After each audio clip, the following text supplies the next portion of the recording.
तन का भरोसा नहीं, गोविंद राधे। तन का भरोसा नहीं, गोविंद राधे। याते क्षण क्षण मन हरि में लगा दे।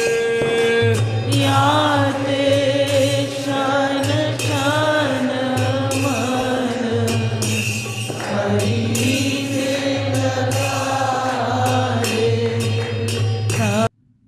मनुष्य का शरीर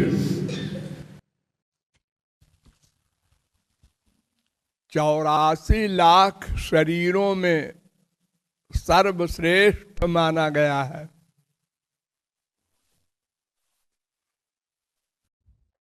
जन्मांतर सहस्रैस्तु मनुष्यत्वम हि दुर्लभम। हजारों लाखों करोड़ों जन्मों के बाद कभी मानव देह मिलता है, जो हम लोगों को मिल चुका है। इसका कोई मूल्य नहीं है। बस इतना समझ लो कि जिन देवी देवताओं की हम भक्ति करते हैं, पूजा करते हैं, यज्ञ में हवन में हव्य देते हैं, वे देवता लोग भी यही मानव देह चाहते हैं। देखने में और समझने में तो ये मानव देह सबसे गंदा है। और जितने शरीर हैं उन शरीरों से सबसे अधिक गंदा भी है और इसकी बनावट भी बड़ी जटिल है। इतनी नसें, इतनी नाड़ियां, इतनी हड्डियां, इतने पार्ट्स हैं इस शरीर में कि कोई न कोई पार्ट्स गड़बड़ रहता है सबका।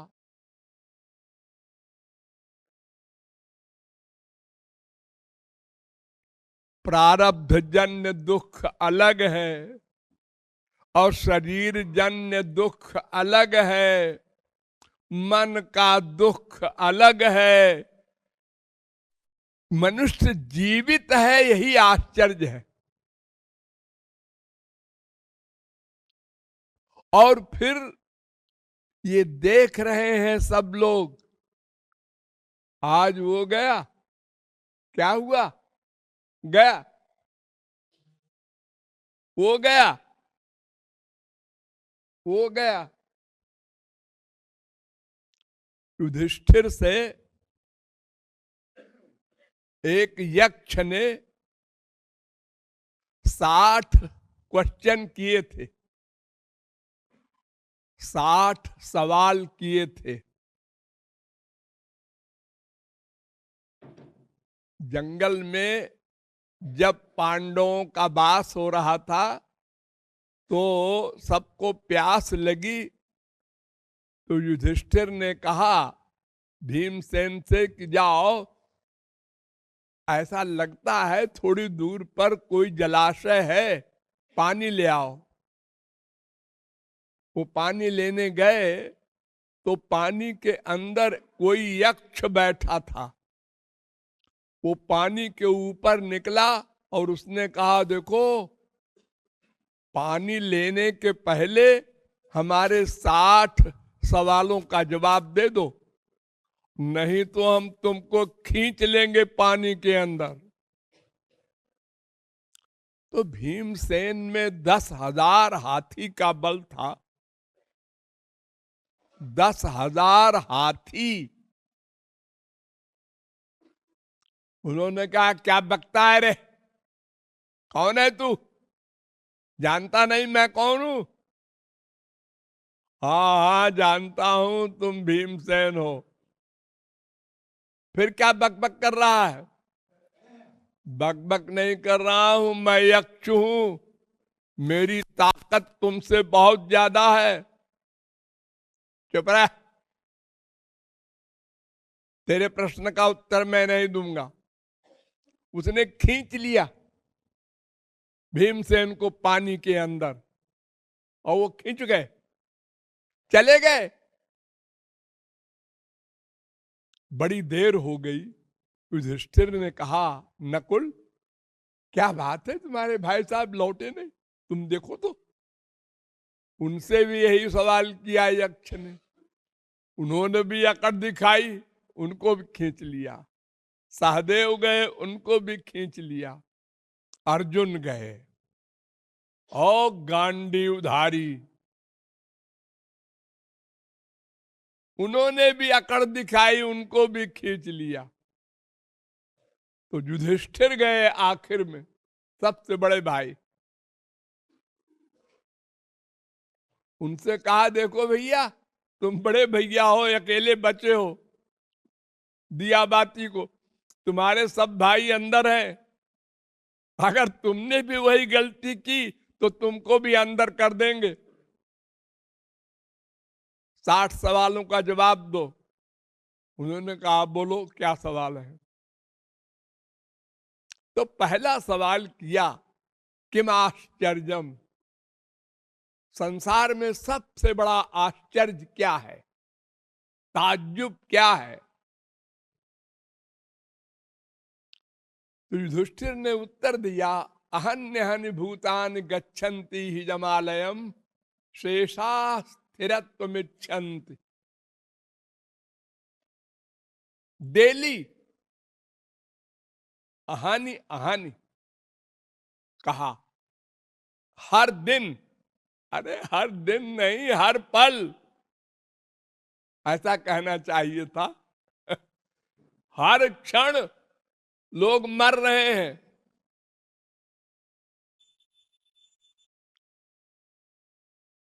हाँ, और लोग उनको कंधे पे बिठा के ले जा रहे हैं स्मशान घाट, जला रहे हैं। हाँ, और जो जा रहे हैं उनको जलाने और लौट रहे हैं, वो पक्का सोचे हैं हमको थोड़े जाना है।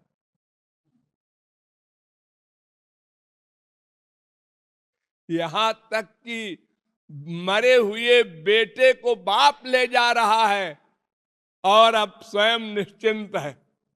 हाँ जी, कल क्या करना है, अगले साल क्या करना है, 4 साल बाद क्या करना है, बड़ी बड़ी प्लानिंग कर रहा है। इससे बड़ा कोई आश्चर्य नहीं। तो मानव देह बहुत मूल्यवान है, क्योंकि इसमें साधना के द्वारा हम भगवत प्राप्ति कर सकते हैं। लेकिन सबसे बड़ा दोष भी है कि कब छिन जाए, किसी को पता नहीं अपने जाने का समय, कब जाएंगे।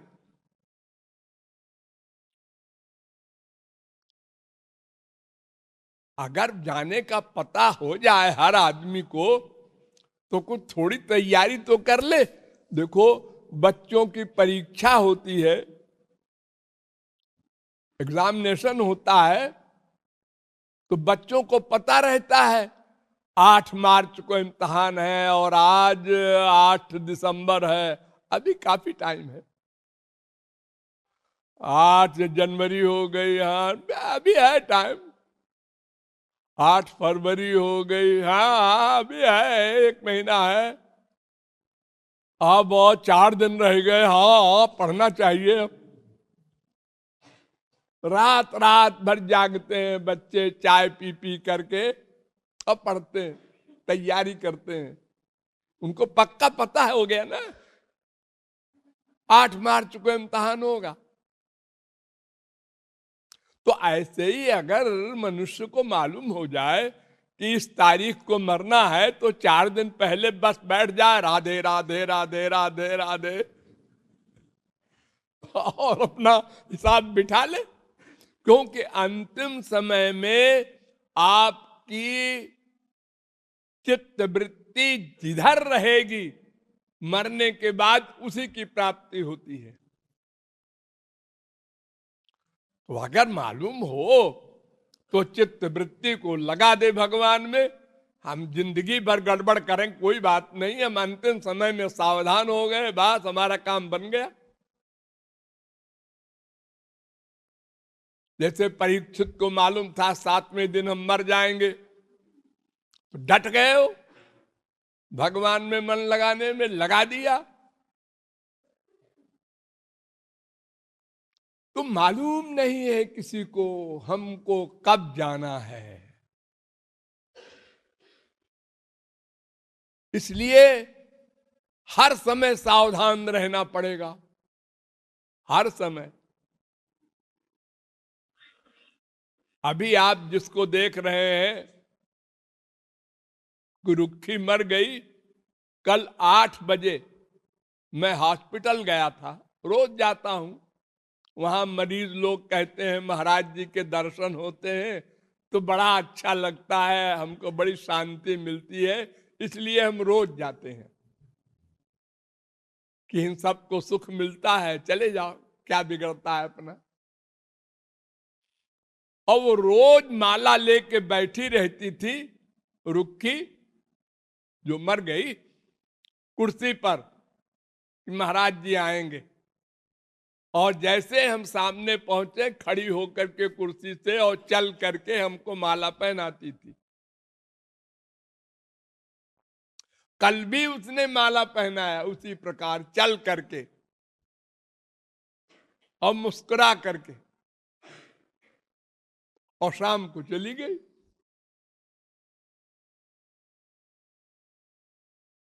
आप लोग रोज देखते हैं, कोई कहानी तो नहीं है कि यहां पुस्तक में लिखा है, मैंने भी सुना है। हर एक के घर में कोई न कोई तो मरते रहता है, बुजुर्ग हो या छोटा हो बड़ा हो, कोई कायदा कानून नहीं है इसका कि 50 साल के पहले कोई नहीं मरेगा। अगर एक लिमिट कर दे भगवान तो भी चलो कोई बात नहीं, कोई लिमिट नहीं है। बच्चा पैदा हुआ, रोया, हाँ, खट मर गया। जिंदा पैदा हुआ और मर गया। हाँ, क्या हुआ लड़का को, आईएएस में आ गया, अच्छा खुशी मनाओ, अरे पटाखे दग रहे हैं, मिठाई बट रही है, और हार्ट अटैक हुआ, मर गया। क्या हुआ, मर गया। अरे वो तो अभी अभी ऐसा, आओ अभी अभी ऐसा था, अभी अभी ऐसा हो गया। ये सब हम लोग देख रहे हैं, लेकिन बचे हुए लोग नहीं सोचते, अन्यथा सावधान रहे, एक सेकंड को भी लापरवाह न रहे, क्योंकि अंतिम समय में जो बुद्धि होगी हमारी वही गति मिलेगी हमको। तो सबसे बड़ा आश्चर्य यही है। ये उत्तर जब मिला तो संतोष हुआ यक्ष को। इसी प्रकार 60 सवाल हैं, उनके जवाब दिया और फिर सब चारों भाई को लेके वो चले गए। तात्पर्य खाली इतना है कि हम लोग सब देखते सुनते जानते बूझते हुए भी और लापरवाह बने हुए हैं। और अगर कोई कह दे जरा आप कमअकल हैं, क्या कहा, कमअकल कहा, मुझे जबान खींच लेंगे। अरे अरे अरे अरे सर्वज्ञ हो तुम। अरे नहीं, सर्वज्ञ तो भगवान होता है। तो कमअकल भी नहीं हो, सर्वज्ञ भी नहीं हो, फिर क्या हो, लक्कड़ पत्थर हो। अरे कुछ तो मानो अपने को। नहीं है तो अल्पज्ञ, लेकिन सुना नहीं जाता, बड़ा खराब लगता है। क्यों? अरे भाई क्यों लगता है खराब? सिर में तुम्हारे काले बाल हैं, हाँ, तो क्यों है? अरे भाई ये तो ऐसे हैं, बस बनावट है। हाँ, तो फिर उसी प्रकार समझ लो कि नियम है, नियम ईश्वरीय नियम, वैसे संसार के नियम। तो हम लोग लापरवाह हैं। वेद कहता है न स्व उपासित, उधार न करो, उधार न करो, कल करेंगे, कल करेंगे। कल हो ना हो। एक बार युधिष्ठिर जब राजा बन गए तो एक ब्राह्मण आया और उसने कहा मुझे लड़की की शादी करना है, मैं बहुत गरीब हूं, 10 तोला सोना दे दीजिए। उन्होंने कहा अच्छा अच्छा, आज तो मैं बहुत बिजी हूं, कल आना। भीमसेन खड़े सुन रहे थे, उनको बड़ा खराब लगा। उन्होंने कहा भैया ने ऐसा क्यों कहा, कल आना? अरे हमसे कह देते कि भीमसेन उनको दिला दो 10 तोला सोना। तो भीमसेन ने कहा ठीक है, हम भी मजाक करते हैं। तो भीमसेन ने बुलाया प्राइम मिनिस्टर को और कहा देखो शहर में अनाउंस करवा दो, आज बहुत खुशी का समय है, सब लोग उत्सव मनावें। अब आतिशबाजी होने लगी और सब सजावट और सब। युधिष्ठिर ने देखा कि आज क्या है, न रामनवमी है, न जन्माष्टमी है, न कोई त्योहार है, ये क्या बात है, लोग ऐसी खुशी मना रहे हैं। तो पूछा तो उसने कहा कि वो मिनिस्टर साहब ने कहा, मिनिस्टर से पूछा, उन्होंने कहा, प्राइम मिनिस्टर ने कहा, प्राइम मिनिस्टर को बुलाया, उन्होंने कहा आपके भैया ने, भीमसेन ने कहा, भीमसेन को बुलाया, तुमने ऑर्डर दिया? हाँ भैया, क्या बात है, क्या खुशी है आज? अरे भैया आज तो आपने काल को जीत लिया। काल को जीत लिया क्या मतलब? मतलब आपके अंडर में है काल, यमराज। अरे गधे में, यमराज भी भला किसी के अंडर में होता है? तो फिर भैया आपने उस ब्राह्मण से क्यों कहा कल आना? आप कल ना रहे तो?